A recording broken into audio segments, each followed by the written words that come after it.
የርዝቅ በር የተዘጋጋበት ሰው በህይወቱ ደስታን ሰላምን ያጣ ሰው ወደ አላህ ይመለስ። መን አራደ ሰዓደተ አልአበድየ ፈልየልዘም ዓተበተ አልዑቡድየ ብላ ሸይኹል ኢስላም ተይሚያ ረሕመቱላሂ ዐለይሂ። ቋሚ ቀጣይነት ያለው ደስታን የፈለገ የባሪያነትን ደጅ ይጥና ብላ። ሁሌ ለአላህ ባሪያ ሲንቀሳቀስ፣ ሲቆም፣ ሲቀመጥ፣ ሲሄድ፣ ሲመጣ፣ ሲሰጥ፣ ሲቀበል፣ ሲያይ፣ ሲሰማ ባሪያ መሆኑን ይወቅ። ባሪያ ያለ አለቃው እንደማይንቀሳቀሰው አለቃው ያልፈቀደለትን ነገር እንደማያደርገው እኔም የአላህ ባሪያ ነኝ። ማየው ነገር አላህ ይፈቅዳል አያለ፣ ምሰማው ነገር አላህ ይፈቅዳል አይፈቅድም አቆማለሁ። ይሄን ያደረገ ደስተኛ ይሆናል። ሪዝቅ ማለት ፋንታ ማለት ነው፣ ድርሻ ማለት ነው። ድርሻው ተወስኗል። ወደ ምድር ሲመጣ ያቺ የተጻፈች ነገር ከመምጣቱ በፊት ነው ይሄን ወሰነ። የተጻፈችውን ነገር ሊፈልግ ነው የመጣው። ገብታለ። ከዛ አላህ መብት ሰጠው። ይህንን የተጻፈልን ነገር ፈልገው በሐላል ፈልገው፣ አይ በሐራም ፈልገዋለሁ ቢል ሄዶ ያንኑ ነው የሚያገኘው። በሐላልም ሲሄድ ያንኑ ነው የሚያገኘው። ፈተናው የት ላይ ነው ያለው? ይህንን የጻፍኩልህን ሪዝቅ እንዴት ነው የምታገኘው? እኔ በፈለግኩት መንገድ፣ እኔ ባዘዝኩ መንገድ ነው የምታገኘው ወይስ አጭበርብረህ ፍጥፍ ብለህ ነው ልታገኘው የምትሞክረው? አትጨነቅ፣ ሲሳይህ በሰማያት ቤት ተወስኗል። በዚህ እሽቅድድም በበዛበት የኑሮ ውድነት በናረበትና የነገ ነገር አሳሳቢ በሆነበት ዓለም ውስጥ ስንኖር ሰው በመሆናችን ልባችን በፍርሃት ሊሞላ ይችላል። ነገ ምን እበላለሁ፣ ልጆቼን እንዴት አሳድጋለሁ፣ ትዳሬ፣ ስራዬስ የሚሉ ጥያቄዎች እንቅልፍ ሊነሱህ ይችላሉ። ነገር ግን ወዳጄ ሆይ ለአፍታ ቆም በልና ወደ ውስጥህ ተመልከት። ይህንን ሁሉ ጭንቀት የሚፈውስ አንድ መለኮታዊ እውነት አለ። ሲሳይህ ያለው በሰው እጅ፣ በገበያ ሁኔታ ወይም በአለቃህ እጅ ሳይሆን በዓለማቱ ጌታ በአላህ እጅ ነው። አብዛኞቻችን በአላህ እናምናለን እንጂ በአላህ መተማመን ካቆምን ሰንበትበት ብለናል። ምን ያክል ነው በአላህ የምንተማመነው? ሰሃቦች እኮ ሪድዋኑላህ ዐለይሂም አይኖች በፈጠጡበት ሰዓት፣ ነፍስዮቻቸውን በጎሮሯቸው ልትወጣ በደረሰች ሰዓት ፈሩ እንዴ?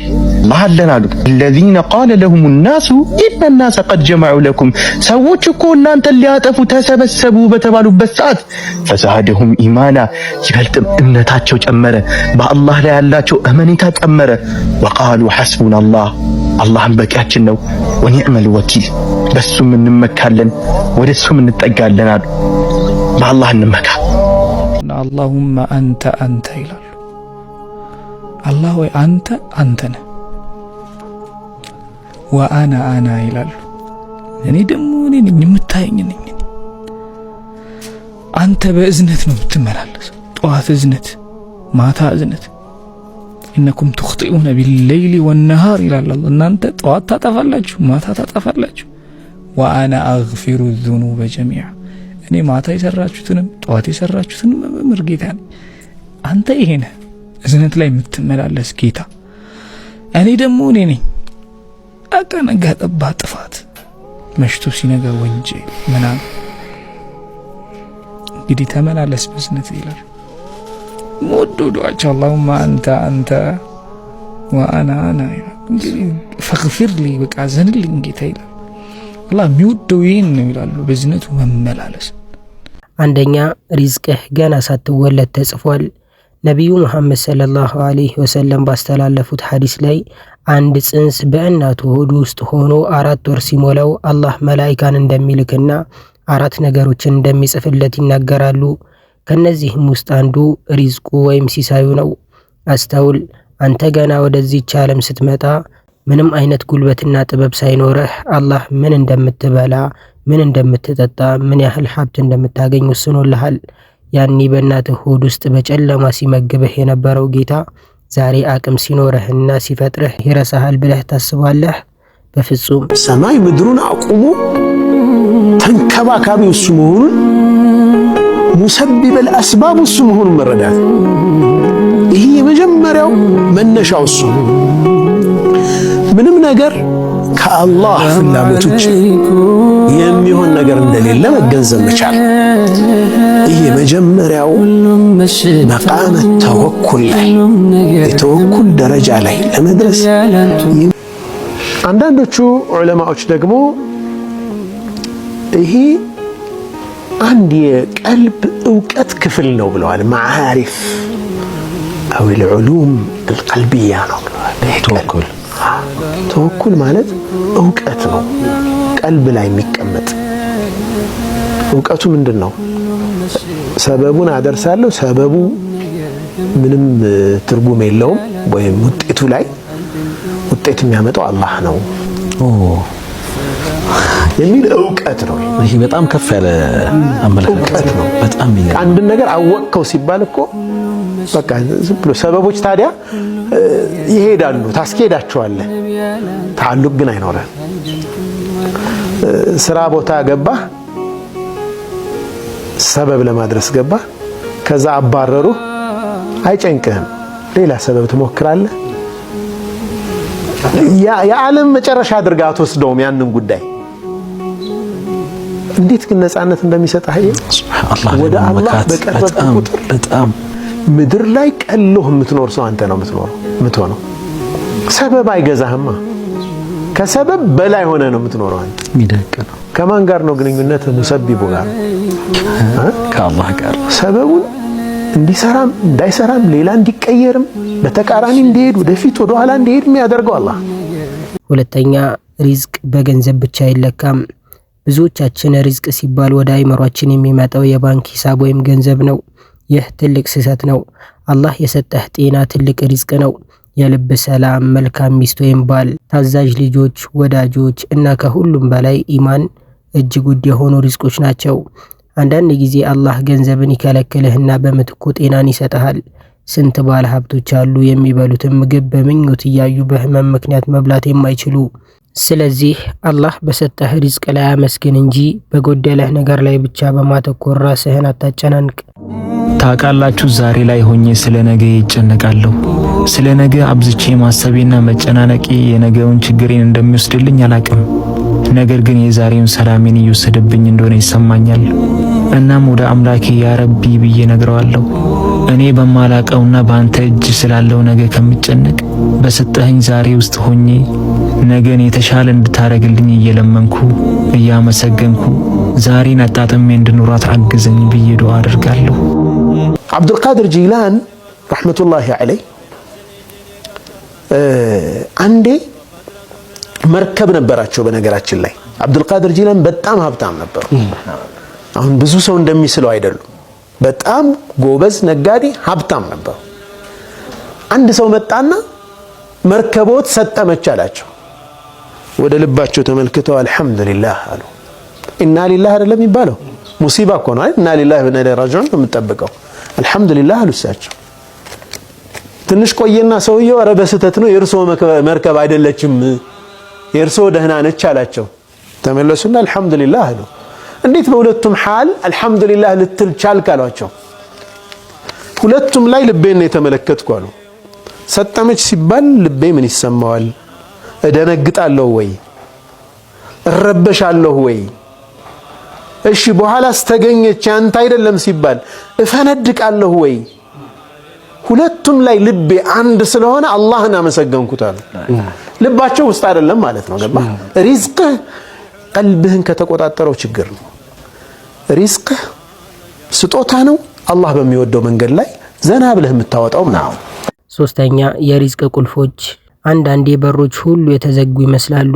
ስራ ታጣለህ፣ ንግድ ይቀዘቅዛል፣ እዳ ይበዛብሃል። በዚህ ጊዜ ቁልፎቹ ምን እንደሆኑ አላህ በቁርአን ነግሮናል። አንደኛ ተቅዋ ወይም አላህን መፍራት። አላህ እንዲህ ይላል፣ አላህንም የሚፈራ ሰው ለእርሱ መውጫን ያደርግለታል፣ ከማያስበውም በኩል ሲሳይን ይሰጠዋል። መፍትሄው ያለው ወደ አላህ በመቅረብ እንጂ ህገ ወጥ አማራጮችን በመፈለግ አይደለም። ሁለተኛ ኢስቲግፋር ወይም ምህረት መጠየቅ። የኑህ ህዝቦች ዝናብ ጠፍቶባቸው ድርቅ ሲመታቸው ነቢዩላህ ኑህ አለይሂ ሰላም እንዲህ አሏቸው፣ ጌታችሁን ምህረት ለምኑት እርሱ በጣም መሐሪ ነውና። በእናንተ ላይ ዝናብን የተላከ ሲሆን ያወርዳል፣ በገንዘቦችና በልጆችም ይለግሳችኋል። ኢስቲግፋር የዝግ በሮች መክፈቻ ነው። ስለ ሪዝቅህ ከዚህ በኋላ አትጨነቅ። ይሄንን ትልቅ ሰበብ አድርስ ወንድም ይሄት ይሁን ኢንሻአላህ እኛ በተግባር እናውለው እንጂ አላህ አያሳፍረንም። ይሄንን ሁላችንም ተጠናክረን እንተግብረው። አላህ ሁላችንም ሪዝቃችንን ያስፋልን። እንግዲህ ለሪዝቅ ከሚሆኑ ሰበቦች መካከል አንዱ ማታ ማታ መግሪብ ወቅት ላይ ሱረቱል ዋቂዓን መቅራት ሪዝቅን ከሚያሰፉ መካከል ነገሮች ነው። ሌላኛው ኢስቲግፋር ማብዛት፣ አላህን መሐርታን መጠየቅ፣ ይሄም ሪዝቅን ከሚያሰፉ ነገራቶች መካከል ነው። ኢስቲግፋር እንግዲህ ሲባል ከፈለግን አስተግፊሩላህ ማለት እንችላለን ወይንም ረቢ ግፊርሊ ይሄንንም ማለት እንችላለን። ጧት ማታ 300 ጊዜ ከቻልን ከዚያም በላይ እናድርግ። ሌላው አሁንም ለሪዝቅ ከሚሆኑ አስባቦች መካከል ሱብሃንአላህ ወቢሐምዲሂ ያለውን ዚክር ማብዛት አሁንም ይወደዳል። እንዲሁ አላሁ ረቢ ላ ኡሽሪኩ ቢሂ ሸይአ ይሄንንም ዚክር ማብዛቱ አሁንም ለሪዝቅ ትልቅ ሰበብ ነው። አንድ የመጨረሻ ልጨምራችሁ ላኢላሃ ኢላላሁል መሊኩል ሐቁል ሙቢን ያለውን ይሄንን መቶ ጊዜ እንበለው ኢንሻአላህ። ይሄንን አድርገን አላህ ተባረከ ወተዓላ አያሳፍረንም። እኛ ብቻ እንተግብረው። አላህ ሁሉንም ገር በገር ያድርግልን ኢንሻአላህ። شاب አንድ ወጣት من مدينة ከአብሃ ከተማ የሆነ في السعودية ሳውዲ አረቢያ ላይ የሚኖር كان يدرس في ألمانيا አልማንያ ላይ ይማር ነበር። وقبل الامتحان ታዲያ ከፈተና በፊት قرر أن يسافر إلى جزيرة من الجزر ሊጓዝ ወሰነ حتى يتفرغ للدراسة ለጥናት قبل እንዲመቸው ብሎ الامتحان في الجامعة. ከዩኒቨርሲቲው ፈተና በፊት ማለት ነው። يقول هذا الشاب ይህ ወጣት እንዲህ ይላል፣ حان موعد السفر የጉዞው ሰዓት ደረሰ። فوضعت أغراض ዕቃዬንም አስቀመጥኩ في السفينة በመርከቧ ውስጥ። فقطفت زهرة አንዲትንም من አበባ ذلك ቀነጠስኩ الميناء. ከዚያች የባህር ወደብ قطفت زهرة አበባ ቀነጠስኩ። وإذا بالحارس ዘበኛውን በድንገት يقبض علي መጣና ያዘኝ። ويحضر البوليس ፖሊስም ይዞ መጣ። ثم ከዛም يأخذون بي ይዘውኝ ሄዱ إلى السجن. ወደ እስር ቤት። يقول فضاقت الدنيا علي بما رحبت ታዲያ ዱንያ ከመስፋቷም ጋር ጠበበችብኝ። ضاع علي الامتحان ፈተናዋ መለጠኝ። فمكثت في በእስር ቤቱ السجن ቆየሁ إلى اليوم እስከ التالي. ቀጣዩ طبعا ቀን። السفينة መርከቧ በእርግጥ أبحرت ጉዞ ጀምራለች። فأخرجوني ከዛም አወጡኝ ظهرا ዙሁር ሰዓት ላይ بعد أن كتبوني تعهدا بعدم تكرارها. እንደማል ደግሞ ቃል አስገብተው ካስፈረሙኝ በኋላ ይህን ተግባር فخرجت مغتما حزينا እኔም مكتئبا. ተክዤ አዝኜ ደብሮኝ ወጣ። لكن ነገር ግን ይላል تفاجأت بأمر عظيم ከባድ ነገር አጋጠመኝ። لما ذهبت إلى ذلك الميناء ወደ ወደቡ ስሄድ وإذا الناس كلهم في حداد ሰዎች እንዳለ በለቅሶና وحزن. በሐዘን ላይ ናቸው። قالوا غرقت السفينة التي أبحرت ትላንት ማታ የተጓዘችው መርከብ ሰመጠች አለ። لم ينجو من تلك السفينة ከዚያች መርከብ إلا የዳነ هذا የለም الشاب. ይህ ወጣት ሲቀር። قطف زهرة አበባ ቀነጠሰ፣ وضع به في السجن. እስር ቤት ገባ። غرقت السفينة መርከቧ نجاه ሰመጠች። الله تبارك አላሁ وتعالى. ተባረከ ወተዓላም አዳነው። من الذي دبر هذا الأمر؟ ይህን ነገር ማን ነው ያስተናበረው? إنه الله. እሱ አላህ ነው። إنه الله እሱ አላህ ነው جل في علاه. በበላይነቱ የላቀው። أحبابي ወዳጆቼ كم من أمور نزلت بنا ስንት ጉዳዮች ደርሰውብናል፣ ظننا فيها الضر ጥሩ ናቸው ብለን ያሰብናቸው فإذا بها خير. እነሱ ግን መልካም ሆኖ ሳሉ፣ كم من أقدار ስንት ክስተቶች ሳሉ حسبناها نهايات ማለቂያ ናቸው ብለን فإذا አስበን هي بدايات ገና ጅማሮ የሆኑ لا تدري. አታውቅም። إن من أعظم ما يطمئن به القلب ويثبت به الفؤاد ልብ ከሚረጋጋበትና ከሚጸናበት ነገር ዋናው أن يعلم العبد ባሪያ ማወቁ ነው። أن الذي يدبر الأمر هو الله ነገራቶችን የሚያስተናብረው አላህ እንደሆነ وحده ብቻው። سبحانه وتعالى. ሰበብ ማድረግና በተወኩል መኖር ሪዝቅ በአላህ እጅ ነው ማለት እጅና እግርን አጣጥፎ መቀመጥ ማለት አይደለም። ሰማይ ወርቅ አታዘንብም። ወፎች ጠዋት የሚወጡት ሪዝቃቸውን ፍለጋ ነው። አንተም ውጣ፣ ተንቀሳቀስ፣ ስራህን አክብር፣ ጠንክረህ ስራ። ነገር ግን ልብህ በስራህ ላይ ሳይሆን በፈጣሪህ ላይ እንጠልጠል። ስራዬ ነው የሚያኖረኝ ብለህ ካመንክ አላህ ለስራህ ይተውሃል፣ ጭንቀትህም ይበዛል። ስራዬ ሰበብ ነው የሚያኖረኝ ግን አላህ ነው ብለህ ካመንክ ግን በትንሽ ስራ ብዙ በረካን ታገኛለህ። ሐሳብ በሽተኛ ያደርጋል። ሲበዛ ጭንቀት ሲበዛ ያሳብዳል። ንዴትስ ያስረጃል። አዘን ሲጨመር ደግሞ እድሜ ያሳጥራል። አልሐያቱ ቀሲር ችን የተሰጠችን እድሜ በአግባቡ ለመጠቀም ያስፈልጋል። ተቀዷ ቀደር ጋር ሳንጣላ ለምን እንደዚህ ሆነ ሳንል ማሳለፍ ግድ ነው። ጠጋ ዱንያ ማለት ፈተና የበዛባት የውሸት ዓለም። ዛሬን ተደስተህ ነገ ታለቅሳለህ። ዛሬን አግኝተህ ነገ ታጣለህ። ፈተናውን ሁሉ አልፌ ጥሩ ደረጃ ላይ ደርሻለሁ ብለህ እፎይ ስትልና የእረፍት ኑሮ መኖር ስትጀምር ድንገት ሳታስበው የሰበሰብከው ሁሉ ይበተናል።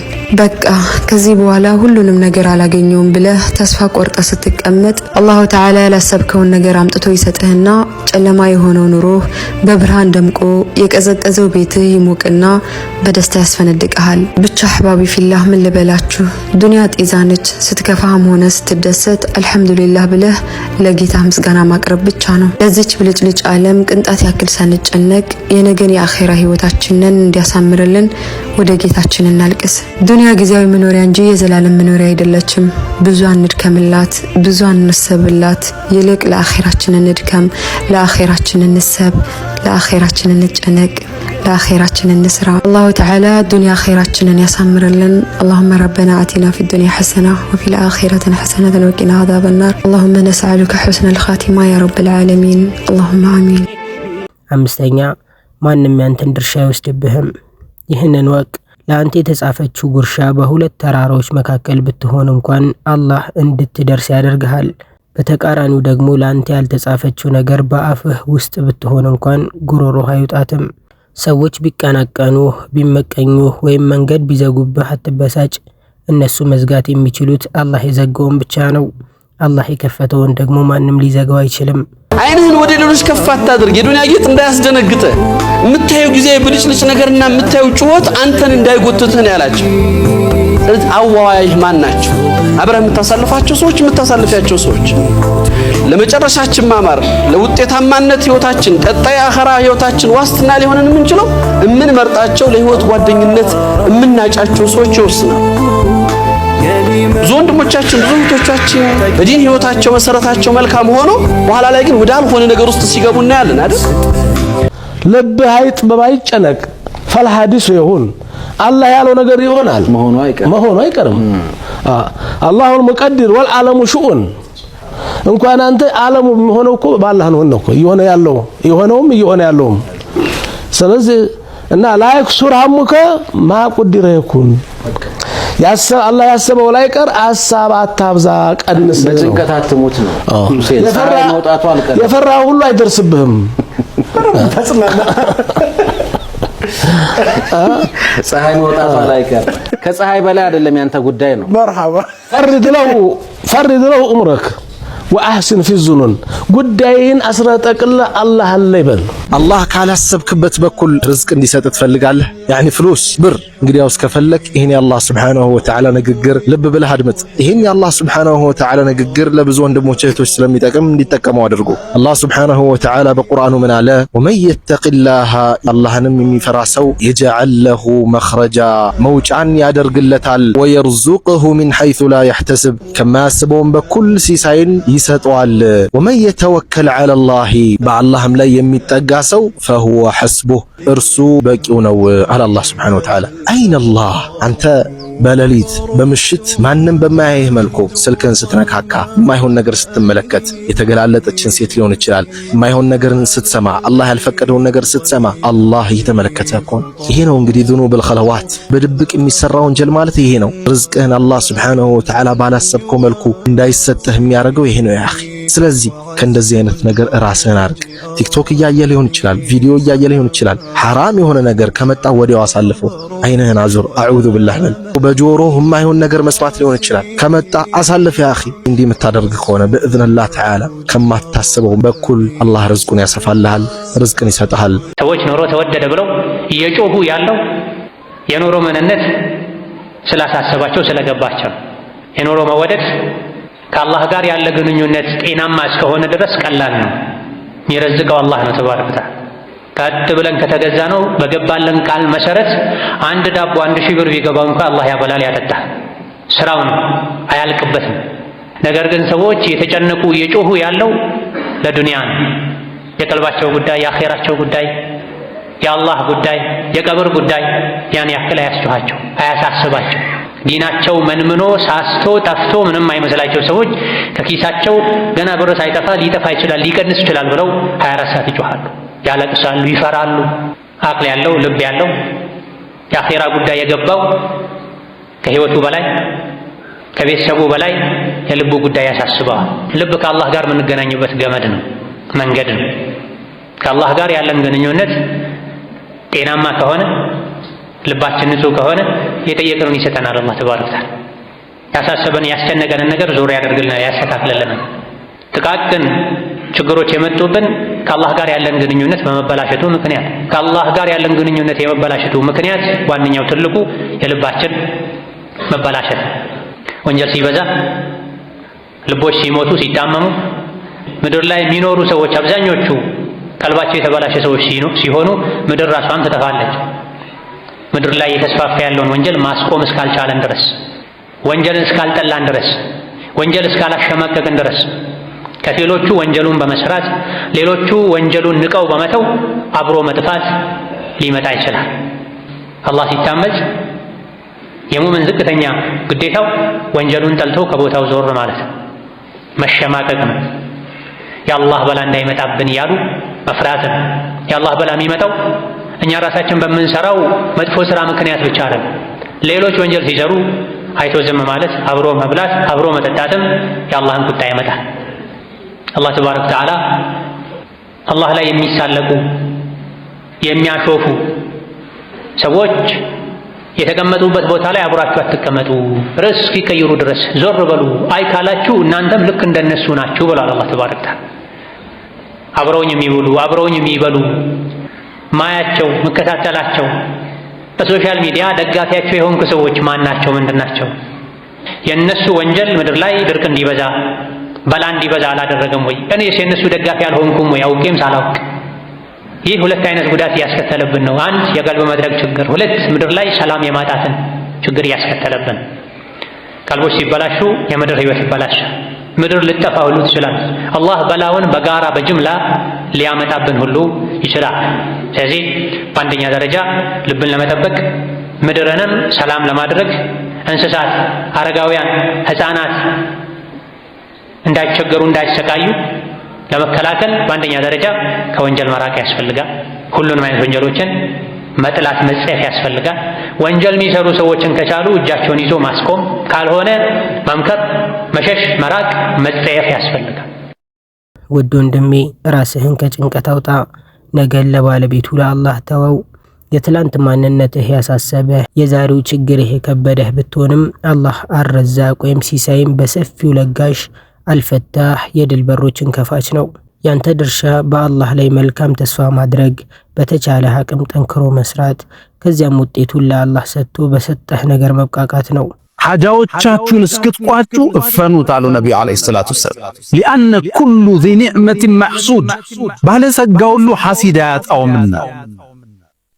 አጀንዳዎቻችን ወደ ፍሬ እስኪመጡ አንተ ጋር ይቀር፣ ባለቤት ጋር ይቀር፣ በጣም የቅርብ ወዳጆች፣ ዱዓ የሚያረጉልህ ሸኾች፣ ኡስታዝ ለአንተ ኸይርን የሚሹት መሃል ብቻ ቆይ። ውጤት ያህል ይናገር ስጨርስ። ሶስተኛ አዱዓ ወዚክር፣ ዱዓዎችን እናብዛ። አዝካር ሰባ ወልመሳ ያለ ሰው አይናገኝ። ኩል ቁል ሁወላሁ አሐድን ጠዋትና ማታ፣ ቁል አዑዙ ቢረቢል ፈለቅ፣ ቁል አዑዙ ቢረቢን ናስ የሚቀራ ሰው አይነናስም ሲሕርም ምንም አያገኝም። መጠበቂያ ነው አላህ ያወረደው። ቁል በል አዑዙ ቢረቢል ፈለቅ ሚን ሸሪ ማ ኸለቅ፣ ከፈጠረው ሸር ሁሉ። ይህን ብለህ ወጥተህ ችግር አይከት። ሶላተል ጀማዓ ሳታቋርጥ፣ ውዶ ሳታቋርጥ አይንም ሲሕርም አያገኝም። በሰው ፊት ያለ መዋረድ ቀላል ሰው ይረሳል። መጽሐፉ ግን አይረሳም። አላህ ፊት መቆምን ያለ መዋረድ ግን አይረሳም። የተጻፈ መዋረድ የሰራችሁትን ስራ ጠቅላላ ልክ ዛሬ እንደምታዩት እኔ አሁን ሳውራ ያያችሁ ያለ ልክ እንደዚህ ነው ያን ቀን የምናነበው። በዚች ቦታ የነበረውን ሰዓት እንደዚህ ነው የምናነበው። ስገልጸው መጽሐፉን እናንተን እንደማይሆኝ እገልጠዋለሁ፣ እንደማይሆኝ አነበዋለሁ። ወወጀዱ ማዕሚሉ ሐድራ፣ ዛሬ እንደተሰራች ሆና ትገለጣለች። አራው ሰዎች ይላሉ ማሊ هذا الكتاب፣ ይሄ መጽሐፍ ምንድነው? ማሊ هذا الكتاب لا يغادر صغيرة ولا كبيرة إلا أحصاها። ትንሽ አይል ትልቅ አይል። እኛ እኮ ለቀልድ ነበር ይሄን ነገር ያደረግነው፣ እኛ ለቀልድ ነበር የተናገርነው፣ እየተጫወትን ነበር እኮ እንደው እያሾፍን ነበር ይላሉ። አላህ አይተውም ላ ዩጋዲሩ ሰጊረተን ወላ ከቢረተን ኢላ አሕሳሃ፣ ያጨቃት ቢሆን እንጂ የተጻፈባት ቢሆን እንጂ አይተዋትም አላህ። አያችሁ መመለስ የሚባል ቀን አለ ወንድሞች፣ መመለስ የሚባል ቀን አለ እህቶች። የሰው ልጅ እኮ የሆነ ጉዳይ ካለበት ለዛ ጉዳይ የሚያስፈልግ ምን አለው? ተርቲቡን ያሟላል አይደል? ያሟላል። የአላህ መልእክተኛ ቀጠሉ። አላሁማ ጌታዬ ሆይ አሉ፣ ይሄ መንገድ እኮ ሩቅ ነው። አላሁመ ኢና ነስአሉከ ፊ ሰፈሪና ሃዛ፣ በዚህ መንገድ ላይ ጌታዬ ሆይ እንጠይቃለን፣ አልቢረ ወተቅዋ፣ መልካም ስራንና አንተን መፍራትን እንጠይቃለን። አሁን ይሄ መንገድ በማን እጅ ነው ያለው? ጎማ ቢተነፍስ ሞተር ቢቆም ሳይቆም ይቆማል። ማን ይሰራዋል? እንወርድና እዚህ ፀሐይ ላይ ሐሩ ላይ እንቀመጣለን። ወዳጆች አይደለም የሚሆነው? እንደዛ እኮ ነው። ሊቆም ይችላል ድንገት። ሀያት እንደዛ ነው፣ ሊቆም ይችላል ድንገት። አላሁመ ኢና ነስአሉከ ፊ ሰፈሪና አልቢረ ወተቅዋ፣ የሚቆጠር ስራ ምን ይዘህ መጥተሃል? የሚቆጠር ፍራቻ ምን ይዛችሁ መጥታችኋል? እምንሄደው ይህን ፍራቻ ለመውሰድ ነው ማለት ነው። ይህን ፍራቻ በራሳችን ላይ ለማደስ ሌላ ነገር አይደለም። ይህን ፍራቻ ያደስን እንደሆነ አላህ ታላቅ ያደርገናል። ችግር የለውም ኢንሻአላህ። አላህ ታላቅ ያድርገን። አላህ ይቀበለን። መቼም ጉዞ መጨረሻ አለ። በቃችሁ ያለ ቀን አያዋርድም። መዋረድ ከባድ ነው፣ እንደሚያወሩት አይደለም። በሰው ፊት ያለ መዋረድ ቀላል ሰው ይረሳል። መጽሐፉ ግን አይረሳም። አላህ ፊት መቆምን ያለ መዋረድ ግን አይረሳም። የተጻፈ መዋረድ አላህ ምን አለ? ይሄ ኪታብ ሁሉን ነገር ያጨቀ መሆኑ ከተናገረ በኋላ ኢና ላኑዲዑ አጅረ መን አሕሰነ ዐመላ፣ መልካም ሥራ የሰሩትን ሰዎች ግን ስራቸውን አናጎድልም ማለት እንሰጣለን አለ። የአላህ መልእክተኛ ምን አሉ? መልካም ሥራንና ያንተን ፍራቻ ጠይቃለሁ እዚህ መንገድ ላይ አልቢረ ወተቅዋ። ዱንያ መንገድ ከሆነ ይሄ መንገድ ውስጥ ትንሽ ሥራ መጣል ነው የሚያስፈልገው። ትንሽ በቃ አንድ ሰደቃ ይኖራችሁ። 5 ብር ከባድ ነው? 5 ብር ከባድ ነው አይደለም። አሁን ዝም ብሎ መንገድ ላይ መኪና የሚያቆም ሰው ፓርኪንግ ሲጠይቅ ድሮ 5 ብር ነበር። አሁን ስንት ገባ? 20 ገብቷል። 100 የሚከፈልበት አለ 20 ገብቷል። 20 ብር 20 ብር ሰደቃ ያለው ሰው አለ 20 ብር خلاص 20 ብር ማንም የማያውቀው ለአላህ ብቻ ተብሎ የሚደረግ 20 ብር በስንት ነው የሚባዛው? በ30 ስንት ብር ማለት ነው? በወር 600 ብር 6 ማኪያቶ ማለት ነው። ወይም 3 ማኪያቶ ማለት ነው። خلاص 3 ማኪያቶ በቀን የምትጠጣውን ከ30 ቀን 3 ማኪያቶ 27 ቀን ጠጣ። ብቻ 3 ቀን ብትተው 600 ብር ነው። 600 ብር የተውካትን ተወስድና አላህ ፊት ቆመው የሚጠይቁ የተራቡና የታረዙ ሰዎች አሉ። አላህ ምን ይላል? እኔ እኮ ተርቤ ነበረ አላበላኸኝም ይላል ጀለ ጀላሉ። ማንን እያለ ነው?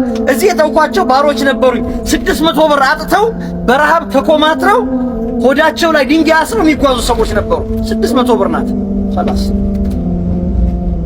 ከሰሃቦች መካከል ቁርአን ብቻ ባህሪ የሆነ ሳል ቁርአን መቅራት ብቻ خلاص። ለምን የሱና ጾሞችን አትጾምም ሲሉት ይደክመኛል፣ እኔ ከቁርአን ያዘናገኛል፣ የቻልኩት ምንድነው አለ ቁርአን ነው አለ። የአላህ መልእክተኛ አንድ ሰው ሲገባ አሁን ይገባል አሉ። አንድ ሰው የጀነት ሰው ነው አሉ።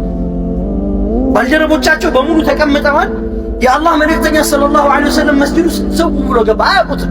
ዝም ብሎ ገሪብ የሆነ ሰው ዝም ብሎ አላ አዲስ ወጣ አዲ ማይታወቅ ሰው ማያውቀው ብዙ ሰላም ማይለው ምናምን ማናገረው ሰው አለቁ ገባ። ሁለተኛ ቀን ተቀምጠው እያለ አሁንም የጀነት ሰው ይገባል አሉ። ራሱ ሰው ይገባል። ሶስተኛ ቀን መጣ። አሁንም የጀነት ሰው ይገባል አሉ። ገባ።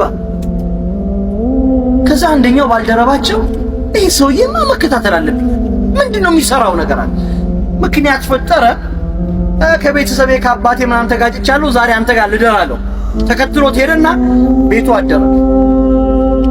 እንግድነት ሙስልምና ስንት ቀን ነው? 3 ቀን። 3 ቀን ሙሉ አደረሱ ዘንድ እየበላ እየጠጣ ቢያየው ምንም የተለየ ስራ የለም። እንዲያው ከሱ ያነሰ ነው የሚሰራው። ምንም የተለየ ነገር የለም። ቢጠብቅ ሰላት ቢል የለም፣ የተለየ ሰላት አይሰግድም። ሌሊት የተለየ ነገር አያደርግም። ምናምን ጾም ቢለው ያው ነው፣ እኩል ናቸው። ምንም የተለየ ነገር አጣው። ይኸው ወዳጄ እኔ አቦ ረሱሉላህ ሰለላሁ ዐለይሂ ወሰለም መስጂድ ስገባ ጀነት ገባ ጀነት ገባ ጀነት ገባ ስላሉ ነው የመጣሁት። የምትሰራውን ስራ ነገር 3 ቀን ሙሉ አየሁ፣ ምንም የተለየ ነገር አላገኘሁም ማለት። ኧረ እኔ ምንም የለኝም ማለት ልክ በቃ እንደው ጊዜን አባከንኩኝ 3 ቀን ሙሉ አለና ያ ሰሃቢ ሲወጣ ና ምናልባት አለው ልክ ሁልጊዜ ስተኛ የበደሉኝን ሰዎች በሙሉ ቆጥርና ሁሉንም ይቅር ብያቸው ነው የምተኛው አለ። خلاص ሌላ ምንም ስራ የለው፣ ምንም ስራ የለው። እኛስ ነገ እንገናኛለን ብለን ነው የምንቆጥረው። 1 2 3 4 5 6 7 8 እንገናኛለን። እቺን አንተን 1 ወር ጠብቀኝ፣ አንተን ሳምንት ጠብቀኝ ያላረ ምንተኛው። ይሄንን ሰውዬ የወሰደው መልካም ስራ ምንድነው? አንዲት ይቅርታ ናት። ለዓለም በሙሉ የተሰጠች ይቅር ባይነት ማለት ነው። መርሐባ መልካም ስራ አንዲትም ብትሆን ብታንስም ብትወርድም በአይናችን ትንሽም ብትመስል አላህ ዘንድ ምን አላት? ሚዛን አላት። ሚዛን አላት። አላህ እኮ ከሰማይ የራሱን ንግግር አውርዶ ያወደሳቸው እነዛ የነብዩ ሰለላሁ ዐለይሂ ወሰለም ባልደረቦች እኮ የሰሩት ስራ ምናልባት በእድሜ ክፍለ ጊዜ አንተ ድንገት ልትሰራው የምትችለው ነገር ነው። እኛ አለማስተዋላችን ነው ችግሩ። የአላህ መልእክተኛ የሆነ እንግዳ መጣባቸው። ቤታቸው ላኩ። ተርቧል፣ ተጠምቷል፣ የሚበላው የለውም፣ አብላኝ አላቸው። ወዲያው ቤታቸው ላኩ። ምንም የለም፣ ውሃ እንጂ ምንም የለም አሏቸው። ተመልሰው መስጊዳቸው ገቡ። ማን ነው ይህን ሰውዬ ዛሬ እንግዳ የሚያደርግልኝ አሉ። አንዱ ሲያንቀለቅለው እኔ ያደርጋለሁ አለ። እየሮጠ ወደ ቤቱ ሄደ። ምን አለ አላት። አረ ምንም የለም፣ የአንድ ሰው ምግብ ነው ያለው አለችው። እንዲያውም ፕላን የነበረው ልጆቹን አባብ ያስተኛለሁ፣ አንተ ትበላለህ፣ እኔም ዝም ብዬ ተኛለሁ ነው እንጂ አንድ ሰው ምግብ ነው ያለው አለችው። በቃ ከጉዳይ ውጪኝ አንዴ ቃል ገብቻለሁ። ምን ብያለሁ? እንግዳ አለኝ ብሏል አላህ መልእክተኛ ያሳድራለሁ ብያለሁ። አማራጩ ምንድነው? ልጆቹን እንዳልሽው ታስተኛለሽ፣ እኔና አንቺ ደግሞ እንደምንበላ ሰው መብራት እናጠፋለን። አጥፍተን ስናበቃ እንደሚበላ ሰው አብረን ነው ተቀምጠን እናላምጣለን በባዶ ሆድ ማለት ነው። ሰውየው ይበላል፣ አንድ ሰው ምግብ ነው ይተኛል። خلاص ይሄን አደረጉ። ጠሩት፣ ቤታቸው ገባ፣ ምግብ አቀረቡ። ፋኖሱ ጠፋ፣ የለም መብራት አሉ፣ መብራት ጠፋ። በሉ እንደሚበሉ ሆኖ አኘኩ። እርሱ በላና ጠገበ። አላህ ሱብሓነሁ ወተዓላ በዛች ሌሊት ውስጥ የተከሰተውን ክስተት ለአላህ መልእክተኛ ነገራቸው። ሰዎች እኮ አሉ አላቸው፣ ባልደረቦች እኮ አሉ ለነርሱ እጅግ አስፈላጊ የሆነ ነገር እንኳን ቢሆን አሳልፈው ለሌላ የሚሰጡ ሰዎች እኮ አሉ ካላቸው፣ ወለው ካነ ቢሂም ኸሳሰቱን አለ እንደው የሚያጠፋቸው የመጨረሻ አማራጭ እንኳን ቢሆን አሳልፈው ይሰጣሉ አለ። አላህ አወሳው ሰውየውን፣ ያን ቤት አላህ አወሳው። ትንሽ የመልካም ስራ ናት ሰው ውስጥ የምትኖር፣ ትልቅ ነገር አይደለም። መልካምነት ራሱ ይከፍላል እንጂ መከራ አይደለም። ኸይረን የአላህ መልእክተኛ ዱዓቸውን ቀጠሉ። ምን አሉ? አላሁመ ኢና ነስአሉከ አልቢረ ወተቅዋ ወሚነል ዐመሊ ማ ተርዳ። ጌታዬ ሆይ ደግሞ በምድር ስጓዝ የምወደውን ስራ አሰራኝ፣ የምትወደውን ስራ አሰራኝ። እኔ የምወደውን አይደል። የሰው ልጅ እየመረጠ የሚሰራ የትኛውን? እርሱም ይወደውን፣ እርሱም ይወደውን። አንተ ሰርተህ ቆመህ ጠዋፍ አድርገን ተመልሰን ነቢይን ዘይረን ሰለላሁ ዐለይሂ ወሰለም ተመልሰን ጠዋፍ አድርገን ምናምን አላህ ዘንድ ስንሄድ ባዶ ናችሁ ልንባል እንችላለን። እዚህ ቻናላችን ላይ የምንለቃቸው ቪዲዮዎች ከተመቻችሁ የቴሌግራም ኮሚኒቲ አለን። እዛ ኮሚኒቲ ላይ የተለያዩ ቻሌንጆች እንዲሁም እዚህ ላይ የማይለቀቁ ቪዲዮዎች እንለቅበታለን። ሊንኩን ኮሜንት ላይ ያስቀምጥላችኋለሁ። ገብታችሁ ፎሎ አድርጉ። ለቻናላችን አዲስ የሆናችሁ ሰዎች ደግሞ ሰብስክራይብ በማድረግ ቤተሰብ ሆኑ።